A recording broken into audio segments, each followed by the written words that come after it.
mugubwe neza kandi cyane. Uyu ni Emile Mwami, trainer speaker mentor. I love you so much.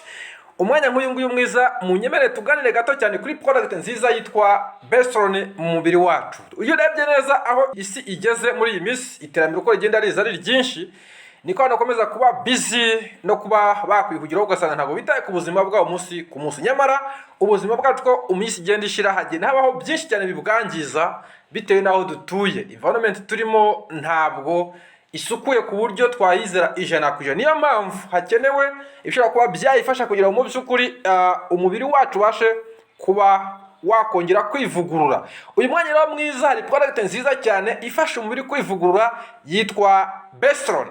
Bestron ni product nziza cyane ifasha ubuzima, ariko mu nyemerere mbabwire ko ikozwe na ingredient enye arizo dragon fruit ikungahaye ku kintu bita antioxidant mu mubiri. Dragon fruit ni intaki mu kinyarwanda, hakazamo inkeri, akayaberi ndetse na blueberry. Ni inkeri ebyiri zitandukanye ariko zisanga zikungahaye cyane kuri antioxidant no gufasha umubiri kongera kwivugurura no kubaho ubuzima bwiza. Hakazamo indi ingredient yitwa royal jelly, ni umushongi w'ubuki ukunda gukora cyane kuri reproductive system cyangwa se kujyanye n'imyororokere. Aho uyu mushongi w'ubuki ushobora gufasha harimo intungamubiri zishinzwe kwangiza mikorobe zishobora kuba nanone zakwangiza ibijyanye n'imyororokere. Ni uvuga ngo iyo royal jelly nicyo ifasha ku buzima bwacu. Hanyuma rero turaza kureba benefit cyangwa se akamaro ka Bestron muri rusange. Ko Bestron ifite akamaro mu buryo bubiri. Hari ugufasha umubiri kongera kwivugura no kumererwa neza, aho yashobora kuba yatuma indwara zigiye zitandukanye no kuzivura. Izo ndwara twavugamo nko kuringaniza ibipimo by'isukari mu mubiri, ndetse no kuba yafasha cyangwa se mu maraso, no kuba yafasha gukura ibinure mu bibi mu mubiri aribyo bitwa cholesterol. Umuntu afite ibibazo by'imivuduko y'amaraso no kuba afite cholesterol nyinshi mu mubiri kuba zatera ibibazo runaka nk'ibibazo by'umutima, ibibazo by'umuvuduko w'amaraso, ibibazo byo kuribwa umutwe udakira. Hanyuma hakazamo kuba yafasha amaraso gutembereza mu mubiri, kurinda indwara yo kubura ibitotsi. Ino product ya Bestron yakurinda indwara yo kubura ibitotsi, yongera imbaraga n'akanyabugabo icyo bita stamina, ikuraho umunaniro ukabije, ikura uburozi bwose buri mu mubiri. Ino product ya Bestron iyo uyikonsume cyangwa iyo uyikoresheje ahantu hose hari uburozi mu mubiri wawe, cyangwa se hano hari toxine mu mubiri wawe, ikizabikubwira nuko hazakurya. Rero kimwe mu byishinzwe n'ubushinzwe kurwanya uburozi mu maraso cyangwa se mu mubiri. Ifasha amaraso gutembera neza mu bwonko, ifasha imyanya y'ubuhumekero gukora neza. Bano banafite ibibazo by'amasinezite, banafite ibibazo by'asima, ino product ya Bestron ni nziza cyane kuko ibasha gufungura imitsi y'umubiri cyangwa se imitsi ijyanye n'ubuhumekero. Uvuga ngo muri system ya respiratory ino product ni nziza cyane kuba koresha. Ikuraho umunaniro no guhangayika. Ino ni product nziza cyane izamura amarangamutima bikazana akanyamuneza mu mubiri. Iyo ni Bestron, product nziza cyane.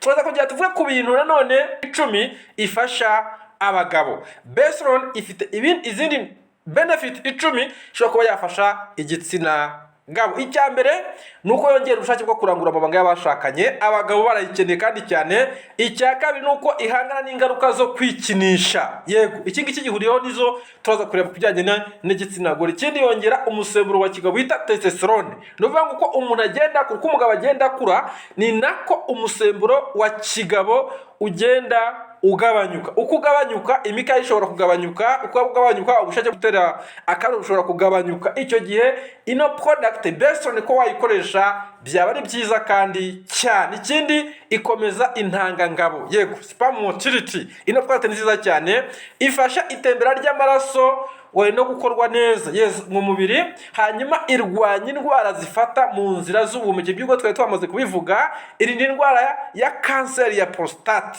Ino product nziza cyane kuko baravuga ngo umwanya mwiza wo kwirinda kanseri cyangwa se wo kwivura kanseri ya prostate ni igihe utarayirwara. Kugira ngo yirinde neza cyangwa se uyivure, kuyivura neza ni igihe utarumva ko prostate uyirwaye, niko kuyivura neza. Ino product ya Bestron ni nka product mu by'ukuri ishobora kuba zafasha kurwanya indwara ya kanseri ya prostate mu gihe itaraza. Nyabona bitangira uyu munsi. Hanyuma irwanya umunaniro ukabije, hanyuma ivana uburozi mu mubiri aho buri hose. Ibyo twari twabivuze. Ikomeza imikaya ku bagabo. Bestron, product nziza cyane. Dukomeza si ibyo gusa, Bestron ifasha n'igitsina gore, ifasha abagore, ifasha abadamu, ifasha abakobwa. Turavuga ibindi bintu 12 ifasha abagore, ifasha abakobwa. Icyambere, yongera ubushake bwo gukora imibonano mpuzabitsina ku badamu, umva bafite umuhango, bagira feeling, bagira ibyishimo mu gihe bayikoresheje, then akaba yagira muri icyo gikorwa. Ikindi, ituma umusatsi ukura neza. Bivuga ngo abantu bafite umusatsi upfugagurika ukoresheje product irabawurina cyane.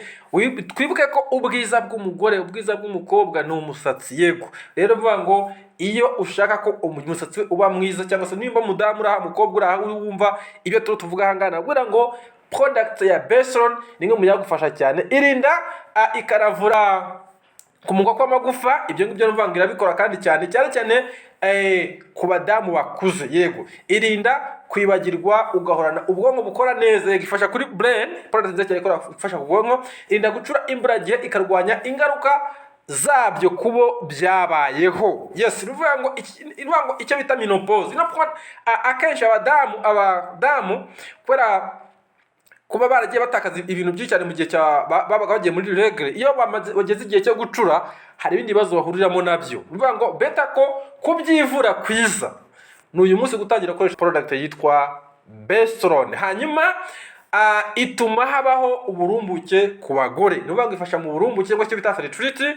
Ababuze urubyaro, Bestron ituma barubona. Ni babandi ugira gutyo ugasanga ntabwo azi neza icyatumye atabyara. Ikindi ni product nziza cyane ibalance, cyangwa se ibasha kugira gute kuorganizinga, gushyira ku murongo mwiza imisemburo, icyo bita endocrine system. Ikora kujyanye n'ikina system y'imisemburo. Hanyuma ifasha abagore kugira uruhu rwiza rutoshye, irinda gusaza imburagihe, irinda ikaravura indwara y'agahinda gakabije, yongera imbaraga mu mubiri, inagena stamina, ifasha abagore gutera neza mu wakavuga ngo umudamu ushaka kugira ngo atere neza mu by'ukuri umunsi ku munsi, beta ko wajya ugenda ukoresha product yitwa Bestron.